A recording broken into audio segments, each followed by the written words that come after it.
topics we're going over the next 4 months, we started last month, have to do with a leader. We're just talking core leadership concepts. We started last month with the heart of a leader. Today we're going to talk about our heads and kind of how do we get our heads around leadership. And then next month, May 1st, which is coming up in just 3 weeks, the hands of a leader, which is what you do, and then the habits of a leader. So those are the 4 things we'll be doing this spring, and we encourage you to come back, kind of get it all. If you'd like to hear the video, if you missed last time, just go to BocaLead.com, and you can hear the talk or any part of it, or get the handouts or the PowerPoints. All of them are used, are there. You can use them if you want to use any of this in your own office management staff meetings. You're welcome to do that as well. So let's begin today, and we're going to talk about leadership from the head side. And I brought something, a little toy that I'm not going to give away because my daughter wants it when I'm finished with it.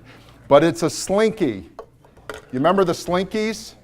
Way back when. You can't get one that's steel colored anymore. I couldn't find one. So I went with orange. So do you see it here? Leadership is very much like a slinky.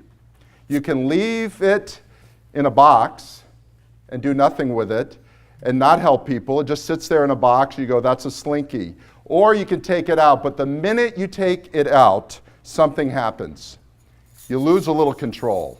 And I used to do slinkies really well. I could pull them downstairs, you know, those things you used to do. But nowadays I can't. I've lost control of how to use a slinky. It takes practice to use one of these. And when you are doing leadership, being a leader, it's not just something that we go, you're the leader, you're the follower, you're a leader, you're a follower, you're a leader, you're a follower. It takes work. It is hard work to be a leader because you're dealing with people and it just kind of moves around. And one of the things anybody who plays with a slinky will tell you, it's chaotic. And if you ever got them, I'm not going to do it because I'm giving this to my daughter tonight, but if you ever got them stuck, you can't get them unstuck. And as soon as you get them unstuck, they no longer are in the round, right? One of the little circles is unround, and you got all these problems. So you got to understand that leadership is very much like this. So as we look at this today, and we spend the next few minutes, it's going to look easy, but all of us need to understand that it is not. Because if it was easy, everybody would be doing a great job at it. And I think we have a dearth of leadership in our country.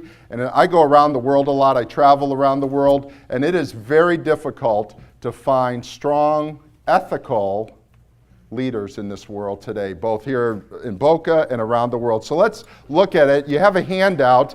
I like to use handouts just because it kind of helps us work away. But I want to review just one thing out of last month, which is not on the handout, and you don't have to write this down. It's very easy.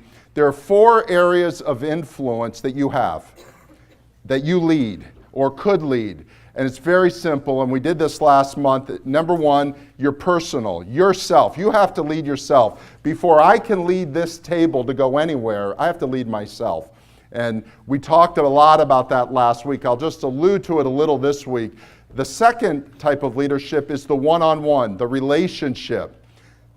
You and I have a relationship. We're leading. I might be leading. We might be leading as a team. You might be the leader. I'm the follower. It might alternate, but we have a relationship. There's the one-on-one relationship based on trust. The third one is the team. I am a huge believer in teams, that you work in teams, that you build in teams, that you develop in teams. And a team is just a small group of people inside your organization. It may be your whole organization. You may be a team of 3. Or you may be, a group of 8 or 10. And we'll talk about that at the end. And then the last one is the whole organization. You do have influence on your organization. And let me say this, I have a belief that everyone has influence on an organization, whether they're on the hierarchy, at the bottom of the hierarchy in the org chart, or at the top of the org chart. I have several friends who, one in particular down in Fort Lauderdale, who was heading in the wrong direction. He was a great leader, kind of organizationally. He was a bad leader at home. He had a gardener, full-time gardener on staff, and every morning that gardener, while he was opening the door for his boss, said, "I'm praying for you." That's all the man ever said to him. "I'm praying for you." Well, about a year, and he just sloughed it off. A year later, after hearing this week in, week out, he would ask him, would you pray for something? Isn't that amazing? The gardener was being asked to pray for the boss of a very large company that we all know the name of here in South Florida. The gardener had an influence, and when I talked to my friend who's the boss, he says one of the most influential men in his life is his gardener. Do not think because you're at the bottom of the rung, you're 24 years old, you're 28 years old, you've had to restart, you've had to retool your life, and you're no longer in the business because the business is obsolete or 2007 killed you out of that business, that you do not have influence. You have incredible influence. There are retired people in here. You have incredible influence, and you just need to understand how to do that. So let's look at it today, and we're going to kind of look at our heads. So let's do that. On your worksheets, it says there are 5 important questions you need to ask as a leader. And I have them in 3 sections. Number 1 and 2, number 3 and 4, and then number 5. They're different.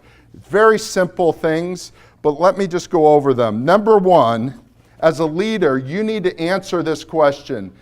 And we're using a business. Just think of your business. You could think of your family. You could think of anything, but we're business today.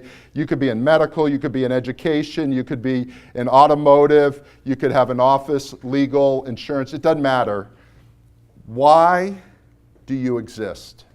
You as a leader have to decide, why do you exist? Why do we exist? Why is that important? You say, I got a big company somewhere up north that runs us. You still, in your local setting, need to understand why you exist. And the sister question to that, which is question number 2, is where are we heading?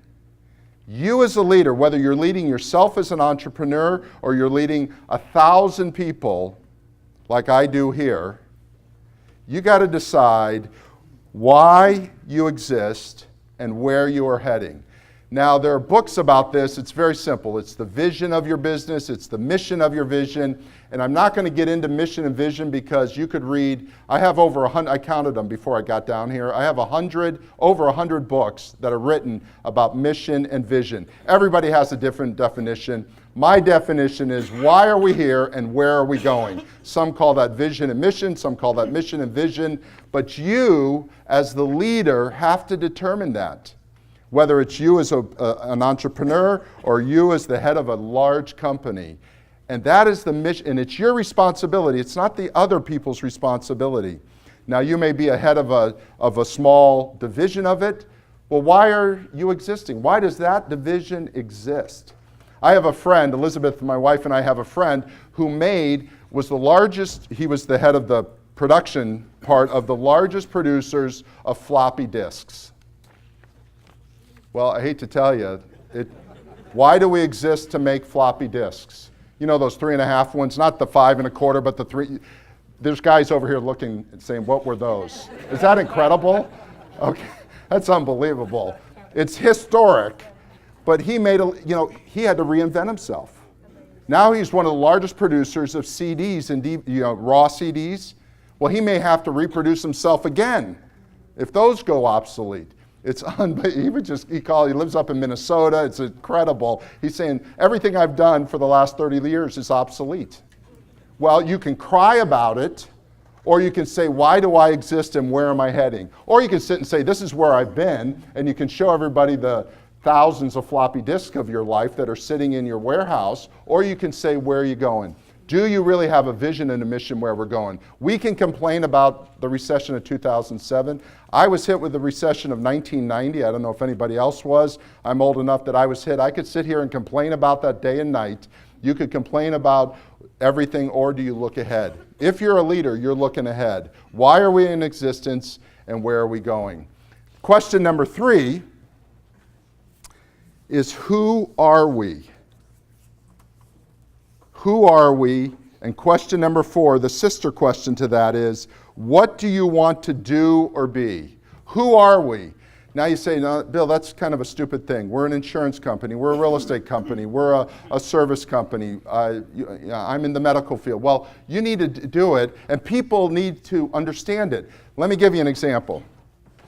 I brought a ball today. I'm into object lessons. What is this? Soccer ball. It is not a soccer ball. It is a football. Only Americans call this a soccer ball. It is a football. It is regulated by an organization called the Federation, in English, International Football Association, FIFA. It was established in 1904. There's 196 nations that are under this, including the United States of America. They're located in Zurich, Switzerland. And they're going to have a cup, a world tournament this summer on June 12th in Rio de Janeiro to determine who is the best country that plays with this ball, correct? What is this game about?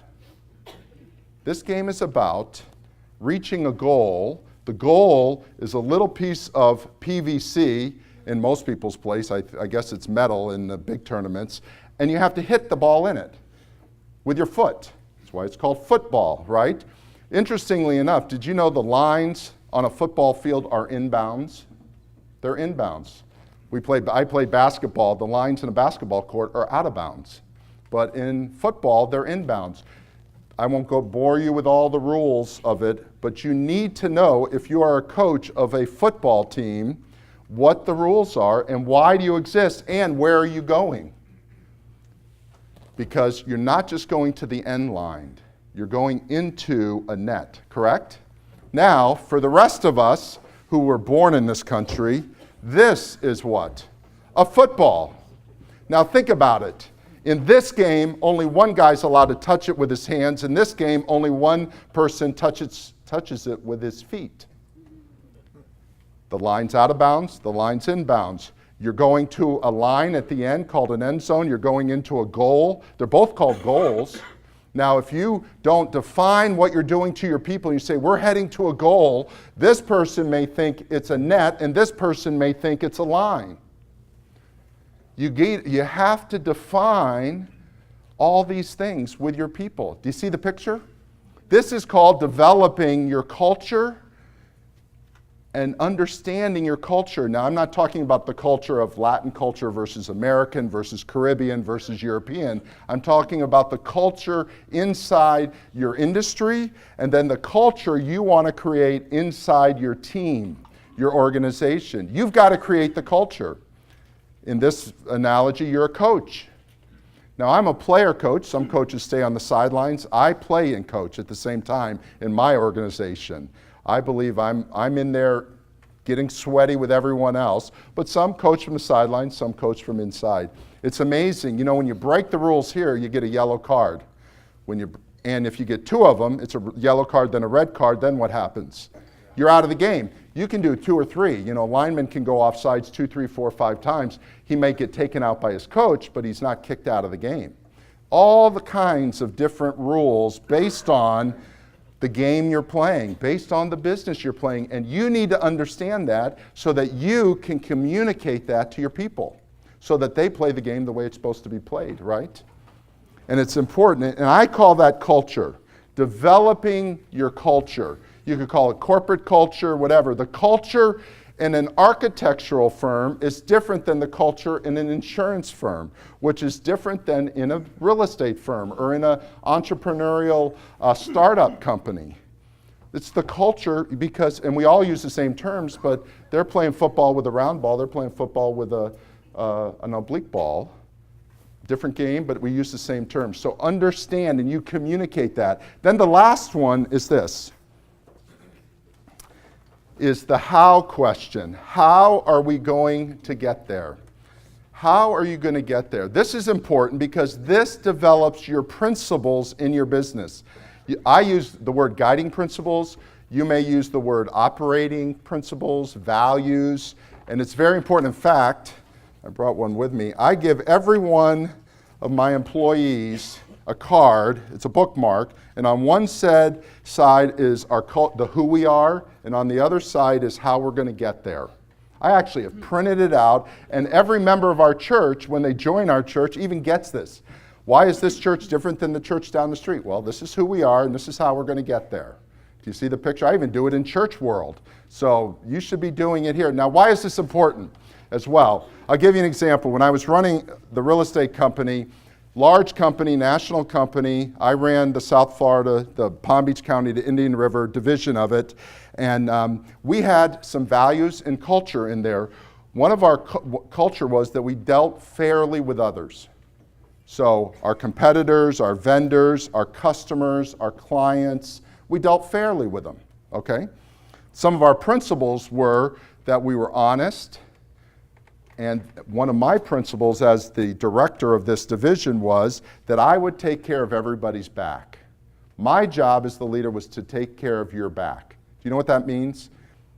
When somebody comes and threatens to sue you, I would take it over. When someone comes and, does this, and, in Boca, the people tend to do these kind of things, and all that, and scream and yell. It was my job to deal with the screamers and yellers. So one day, I get a call from a competitor. The competitor says, your agent stole money from us. Now, they're not talking about larceny. They're talking about corporate theft in terms of commissions. So I have two competing values at play. One is fair dealing. The other is honesty. They are now competing. I'm the leader. And honesty, and then I got to have the guy's back. So I go, it was actually a lady. I said, tell me the details. She told me the details. She says, you got to cover my back. That's your job. She stole the money. She stole the money. So I went to the other agent or the other director in another company. I said, can I interview your agent? And she confirmed exactly what my agent confirmed. My agent thought, though, that the value of having someone's back was higher than honesty, right? So I went back to my agent and I said, I'm paying them the money back. And they said, why? You got to have my back. I said, because honesty and fair dealing is a higher value than covering your backside. And so when I called the lady, the director up from the other office, a competitor, she was, Bill, and she was running with, I'm suing you, and just running with it, before I could say hello. I've already called my attorney, and I said, hold on, I'm bringing a check over. And she just melted down. It was unbelievable, because I made a decision that fair dealing was more important than covering somebody's theft. Now, you got to make decisions like that, and you got a choice. Are you going to make them ethically, or are you going to make them expeditiously? And you got to make that choice. And I would suggest that you decide ahead that ethics trumps expeditious. Ethics trumps making the deal. Because if not, you're going to end up on the wrong side of something one day. And we've all heard of those. So now let's look, and this is important. The leader, these next 4 sentences where there's an empty line, this is important. The leader is responsible for the vision and mission. The leader, that's you. Let's think you as the leader. You may only be a leader of 2 people, but you're responsible for the who we are and where we're going. You are responsible for that, and everyone else is to be responsive to it. Responsive to it. Now this is interesting. When I came to this church, we're a nonprofit, so many of you work with nonprofits. A church is a nonprofit, so we're not trying to make money, we're just trying to make the budget. We don't have to make a profit, we just got to make the budget, right? You got to stay in the black, not the red. So there's different priorities, but we have a school here. You see all these properties here, we got a school. So we have a school and a church. They tend to disagree. Do we work with the church? And over the years, the school and church went out like this. So I got here, I said, one of my values is I'm going to bring the two together. See the picture? So that was my vision and mission. Part of the vision of this church was bringing the church and school together and really working together to make both successful as one. That was my vision and mission. I was responsible for it. So I have 90 employees between the church, about 20, 70 or so in the school. Well, there were a couple people in the school that didn't like the church. And there were a couple people in the church that didn't like the school. You see? They weren't being responsive. And you know what I said to them? I said, you got about a year on this one. And if you don't change your attitude, you can change your workplace. Very simple. Now you go, well, compassion and, they need a job is yes, but I don't need someone who is usurping the vision and mission. And so you know what? It went down to 2 people out of 90, and we let those 2 people go because they did not get the vision and mission of the direction of where we're heading. And since then, the church and school have now come together and are doing well, and no one's underneath there trying to usurp it. See the point? They have to be responsive. You got somebody, they can, and both of them were very talented people. We lost very talented people in that, but talent is not more important than working together. I just hope you know that. So the leader is responsible, the team is responsive. Now, that's on the vision. Now we have the culture and the principles. Who is responsible for the culture and principles, and who should be responsive? And it's just the opposite. The team, the employees, your team is responsible for the culture and the principles. Why is that? Because they're the ones working with everybody.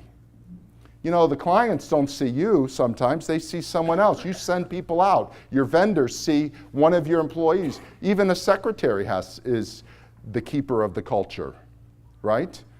I had a whole battery of tests. I turned 55 and they make you do all these silly things. Men, if you haven't gotten there, you know, you'll do these stress tests, you'll do all these things. So I'm in all these doctors' offices and diagnostic centers all over the last 4 or 5 weeks. Right? And it is hilarious to see the culture of medical offices. Not the doctors. The doctors are great. I went to great doctors. But I would just stand there and watch the culture of the staff. And, you know, I'm the kind that opens my mouth too much, you know, and I thought, I could correct these people. If we got I could identify within 5 minutes the person that should be fired. And then I'd go into a medical office that was so well run. I mean, it's unbelievable. They treat you like a human. They treat you on time. If you got an appointment at 3, you're there at 3, you're out of there by 3:45 and all the rest, and you go, wow, this is they get the culture. It's not about the doctor. The doctor is good. I mean, you wouldn't go to a bad doctor. It's about have they given that culture, and they're responsible. The people are responsible. So you've got to build into the people so that they can be responsible for your reputation in your business. Those of you who are down there and not up here, you have an incredible responsibility in your business. Your business is only as good as you. You know, the weak link type thing is so true, right? Have you ever gone to a restaurant and never gone back because you had a bad wait staff? One person stops you from going back to that whole restaurant. And they had nothing to do with it. They just had a bad night.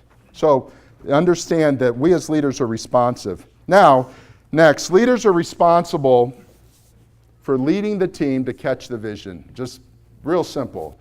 Your job is to get people to catch the vision. Everybody else's job is the team members are to buy into the vision. Catch the vision, buy into the vision. And let me tell you, if you don't know how to catch the vision, if you don't know how to express the vision so it can be caught, you need help, coaching. If you are a team member and you don't buy into it, maybe you need to go somewhere else where you can buy into the vision. Now let's look at what makes a great leader. And I gave some healthy things and unhealthy last week. I always like to give just a couple of thoughts about what makes a great leader. This is not all the things, just 3 things that help make a good leader, okay? Number 1, and again, I gave you 4 last month. I'm going to give some every month. What are some attributes of good leadership personally? Number 1, you are self-aware. Great leaders are self-aware. That means they have a proper understanding of their strengths and weaknesses. You are self-aware. Let me tell you, you are adults. I've had people who I've wanted to hire, and I'd go, what are your strengths and weaknesses? And I love this. These are my strengths, and I don't really know my weaknesses. I'm pretty good at everything. I'm like, hello, I'm not going to hire you. You got to understand both sides of the table. Or some of them, you just got to understand what are your strengths and weaknesses, because as a leader, you got to hire towards those. You got to hire towards your strengths. You got to hire towards your weaknesses too. And it's important. I got Johnny Barber, the guy who's stood up here, is a CFO. He's done it all his life. So when we needed some fiscal responsibility here at church, nobody was stealing the money, but it was just kind of, nonprofits have a way of not accounting well. It's just one of those things. They're not accountants. I hired John. I said, John, you take it over because you can do in an hour what would take me 2 days to do, because that's his gift. I knew my weakness, not to steal, but that I didn't have the strength of understanding spreadsheets. I can read the bottom lines of spreadsheets, I just can't create them. And I love guys who can do that. And Johnny has just transformed our finances here in a matter of very short time, because that's his gift. You got to put people, that's a Jim Collins, get the right people in the right bus and then get them in the right seat once they're on the right bus. And you just got to do that. So number one, you're self-aware. Number two, and this is very close, and I wrote this before the events of South Florida last week. We've had some tragedies here in South Florida this past week, but I did this before, but it's interesting. The second one is self-manage. Self-awareness is important, but you are also responsible for yourself. Let me tell you that you're responsible for your actions or lack of actions. And let me give two types. I put here, regulate your strengths and weaknesses. Now, not all weaknesses are evil. The fact that I'm not a good bookkeeper is not evil. It's just not my gift. But if I do something unethical, like take money out of the accounting department, that is a weakness, that is evil, that is sin, that is wrong, right? So you've got to understand two things about your weaknesses. One, what are you weak at, just in a general sense, what you're weak at. And then two, what are you have a propensity that maybe cause you to be weak in terms of sinning, of evil, of ethical issues. In business, we call it ethics. In church world, we call it sin. They're both the same thing. Do you get the picture? Let me give a couple of thoughts on this. How do you stop that?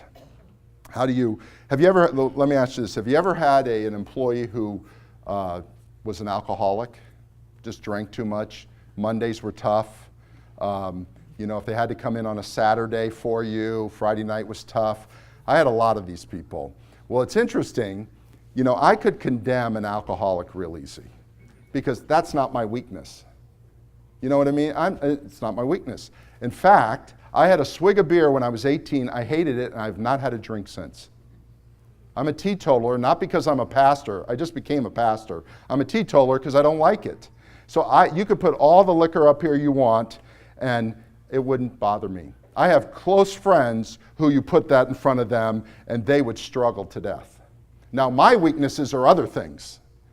Now, I could sit here and preach against alcoholism all day long and point my finger at everybody, oh, you don't be this, but I got to look at my own things. But here's the point. I put the word hedge there, and a hedge is something you do that stops you from going to the place, whether it's a physical or mental or whatever place, that causes you to do something sinful or unethical. And you just hedge it off. The hedge is not a sin. The hedge stops you from doing that. So we have a very simple one at this church. Not that it's an issue. No pastors touch money. We let the accountants touch the money. I've never touched a penny at this church. Kind of hedged it off. My job, not that I've ever stolen a penny, it's just not what I'm doing. I'm here to help people, and we got others doing the finances. See what it is? It may be something else. Now we had a very key pastor in South Florida who sinned, right?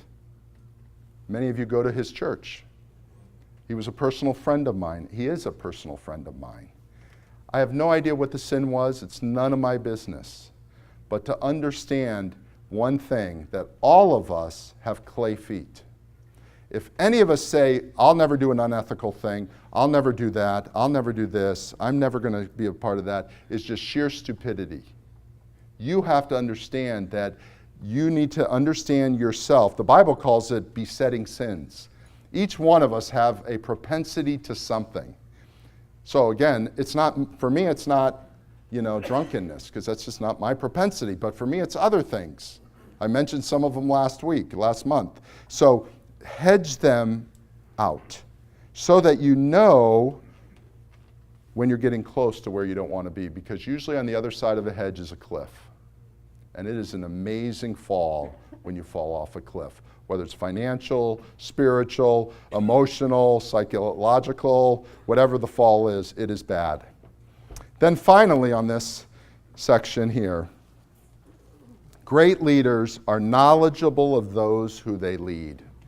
And this is where I want to end today. Bring it back. You are knowledgeable of your people. Now some of you say, I'm not a people person. All of us, none of us have the luxury of not being a people person.